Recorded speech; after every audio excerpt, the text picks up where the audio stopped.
Gold saw three distinct upward moves this week. Two were arguably policy-driven, while the third seemed to rest on technical factors. On Monday, gold opened higher following an announcement by China's central bank that it is cutting the amount commercial banks have to hold in reserve as a proportion of their total assets. This lowering of the reserve requirement ratio should enable China's banks to lend more, which would boost liquidity in one of the world's top two gold markets.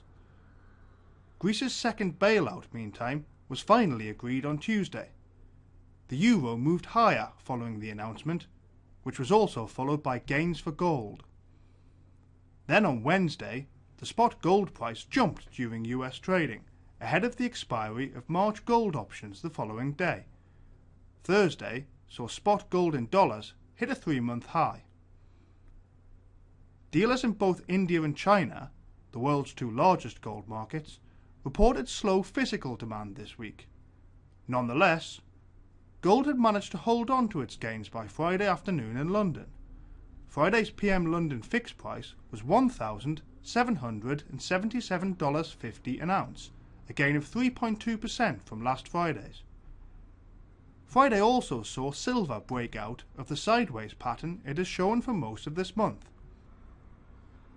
Friday's London fixed price for silver was $35.57 an ounce, a 6.2% gain on last Friday's and the highest dollar silver fix since last September. On the spot market, gold in euros came to within 2.5% of its all-time high this week. This week also saw Brent crude oil, the European benchmark oil price, set a new euro price record. Gold in Japanese yen, meantime, hit its highest level in 5.5 months on Friday, coming within 3% of last year's peak. G20 finance ministers and central bank governors meet in Mexico this weekend, where they are expected to discuss the Eurozone crisis. Germany is under pressure to agree an increase in the size of the European Stability Mechanism, the single currency's permanent bailout fund that becomes operational in July. Other G20 leaders say that unless Eurozone nations do more, they should not ask the International Monetary Fund for any more money. Next week also sees the German Parliament vote on this week's Greek bailout deal, as well as the European Central Bank's 3-year longer-term refinancing operation.